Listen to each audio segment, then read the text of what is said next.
Hello everybody and welcome back to another video. It's been a while since I've done any type of news roundup, and there was a lot of stuff that happened in between the end of the kickoff clash and the beginning of the mid-season madness. And even a little bit before that as well. So I figured I'd talk about some of those stories. Today I'm just going to give you some of my thoughts on them, give you a quick rundown.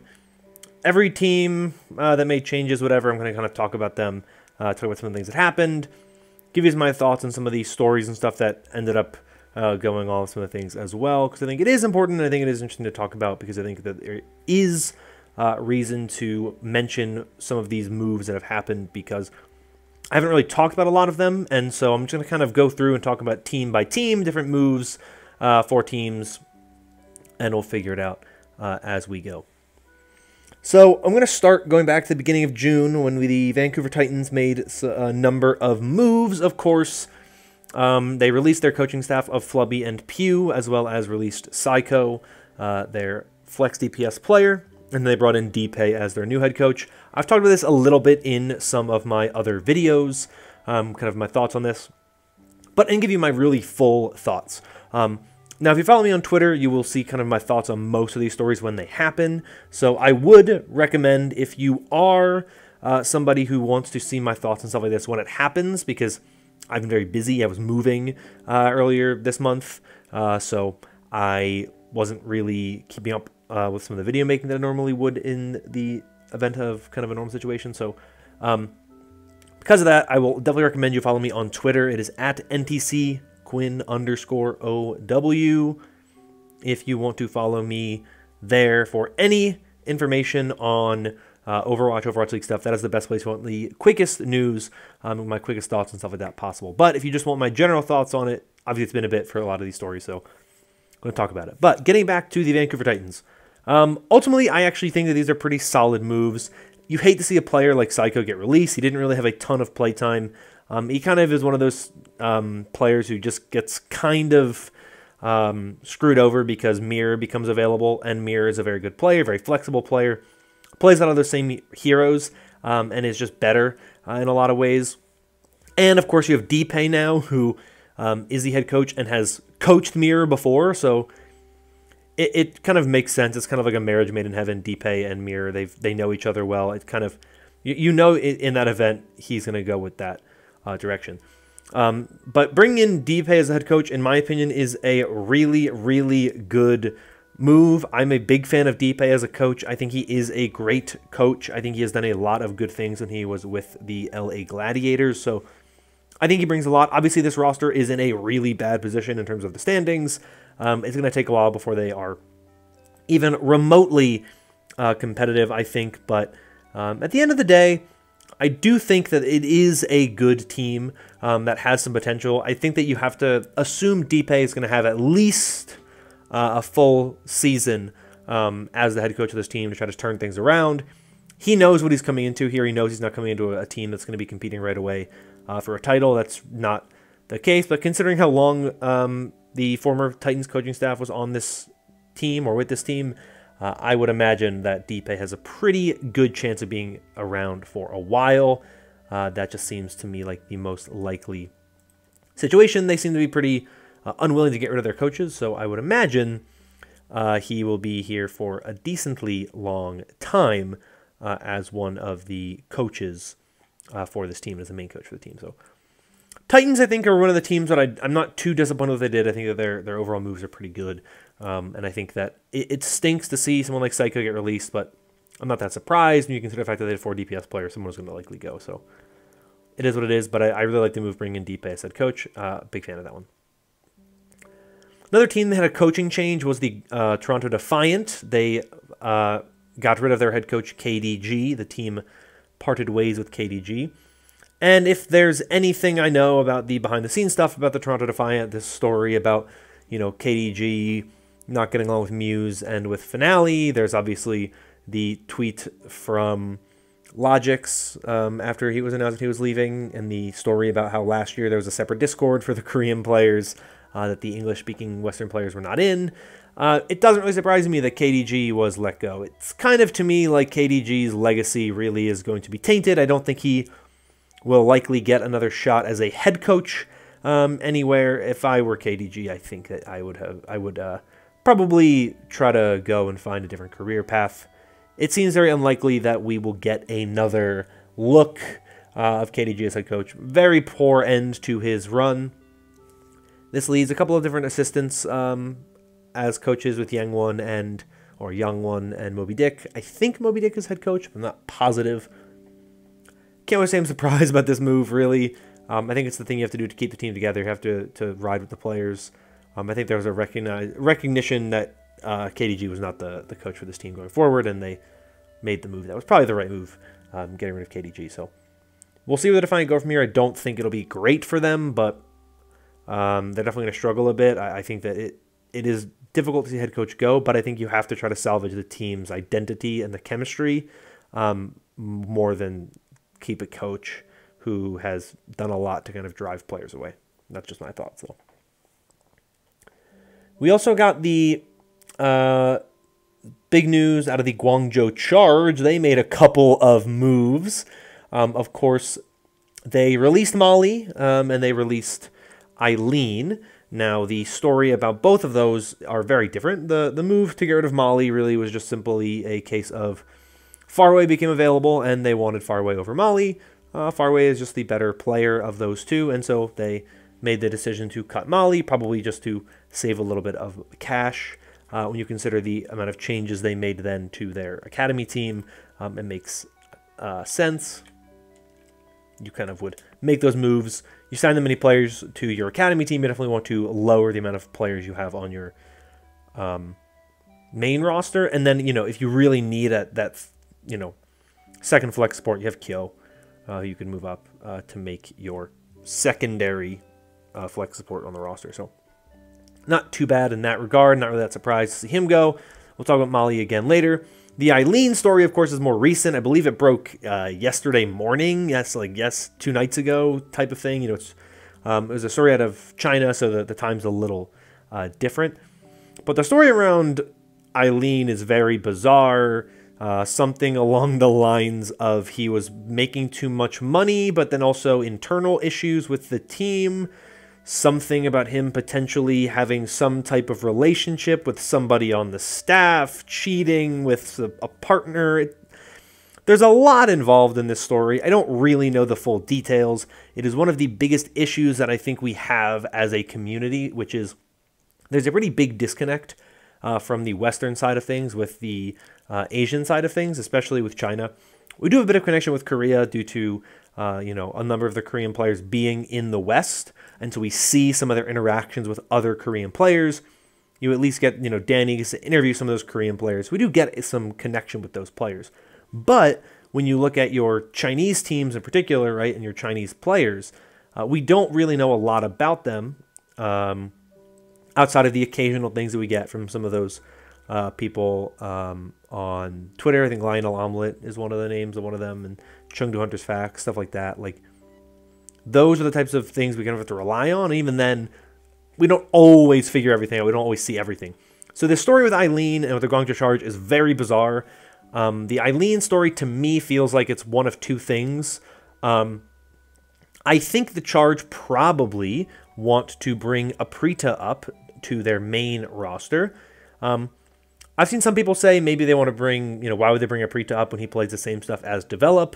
And my response to you is double hit scan is always a good thing to have. And Aprita is a very good player. I would not, I would consider bringing him up.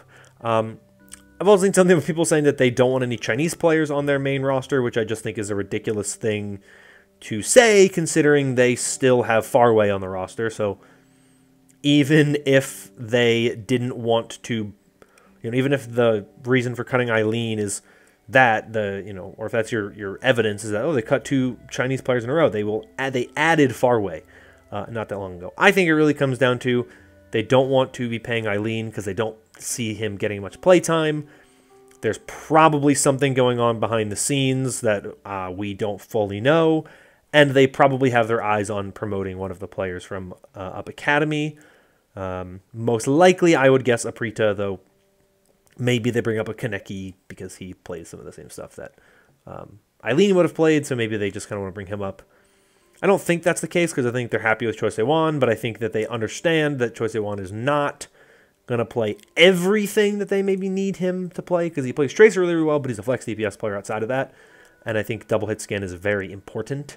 So that's my guess for what they're going to do. But very bizarre story coming out of the Guangzhou Charge. I don't know what's going on. I really don't like this lack of transparency. I wish I understood more what was going on. I wish I could kind of hear from these Chinese audience. I know Eileen has talked about it and said that it is he got cut because his contract was too high. The team is saying that it was them focusing on their future of the roster as well as like issues behind the scenes. So we're hearing two different sides of things. It's complicated. I don't know exactly what's going on. I will wait for more information to come out on that one. But Molly did luckily get released and find himself a new home. So he did not have to wait too long before ending up with another team. He, of course, ended up with the LA Valiant. A very interesting roster for him to join. He comes in likely to replace Coldest, which then we know later on is exactly why he's there, to replace Coldest.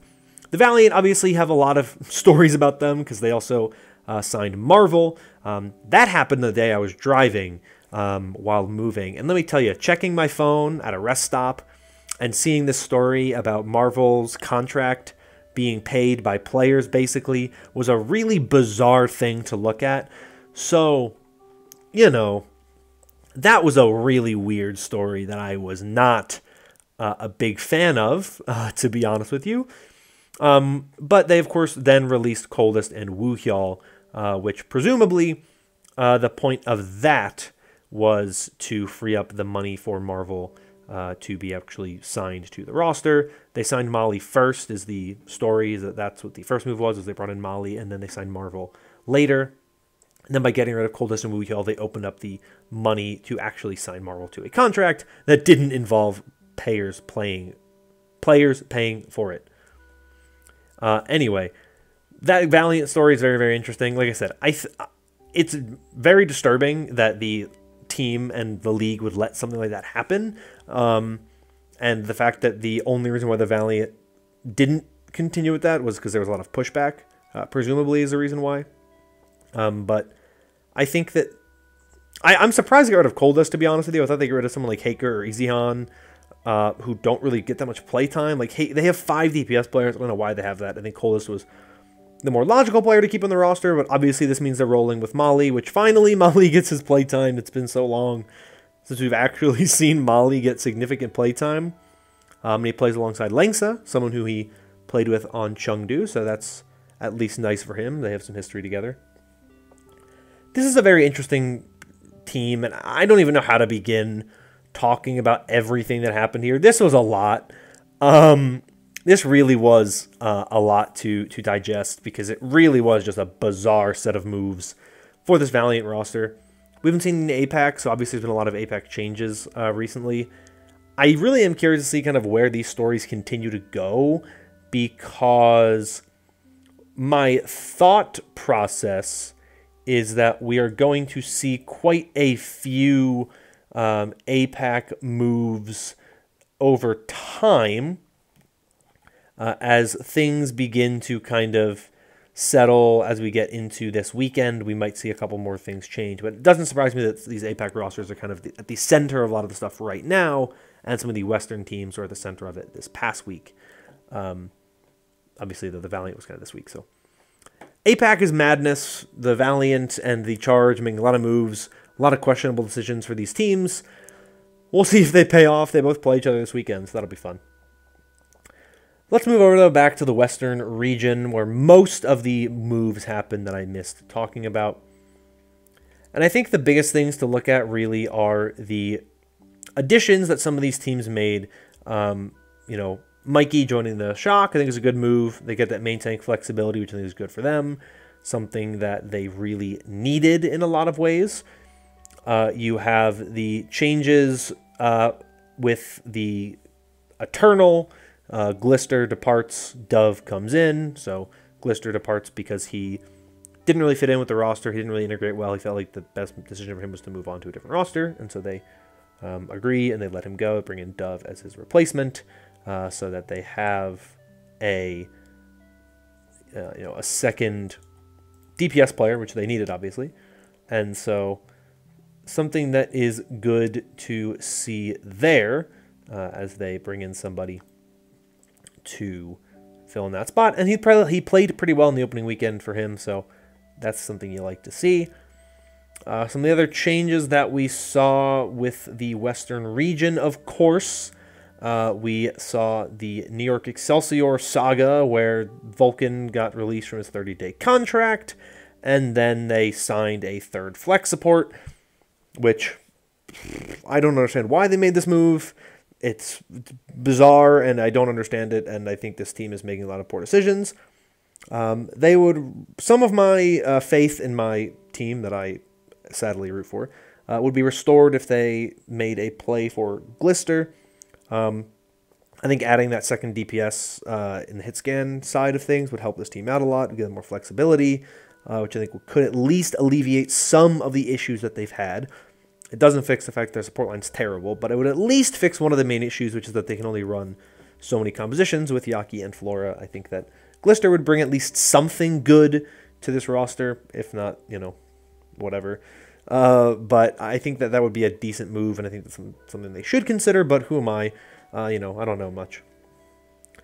But they brought in HO1 or Ho1 or Hoy. I don't even know how you pronounce his name, but he's a third flex support who was on O2 Blast. I don't know, man. I don't know. He's not even eligible to play for a while. It's a weird move. I'm sick and tired of this. Really, I am. I'm just so done with some of these teams making weird decisions. This has been a weird week in terms of moves, and I don't really know what to make of it. So let's start with the last team that made major moves, which is the Florida Mayhem. They released Adam. They had Kariv move into the assistant coaching role, and they brought in a new flex support by the name of RuPaul. And this had its own drama as Adam kind of went to Twitter and said that he wasn't even told in person and that he didn't get his own graphic for being released, and it was a whole thing. A lot of weird things happening this week. I think there's a lot of kind of things to take away from this week. And it really is that organizations don't really know how to handle some of these things. And there's a lot of issues with, teams have a lot of freedom now because they have the ability to release a player, given that they can get another contract as long as they give them 30 days of pay, right? 30 days of pay, and they can release them from their contract.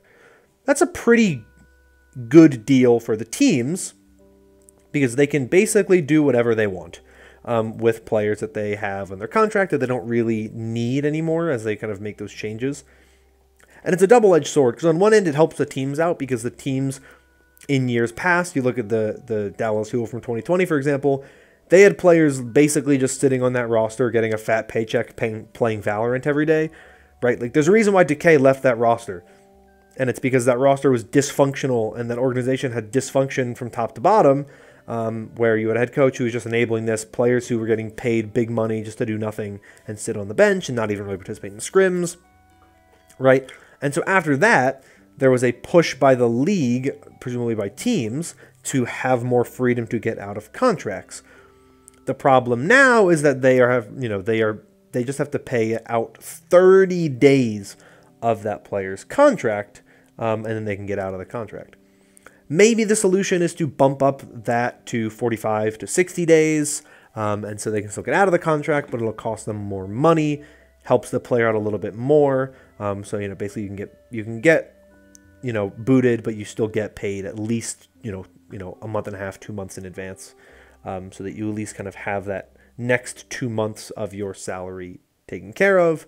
That could be nice, maybe even 3 months, depending on what you think it is. But there has to be a balance to be found because right now what we're seeing is a lot of exploitation where teams just kind of get out of these contracts really fast, like boom, boom, boom, boom, boom. They're just getting out of contracts all the time.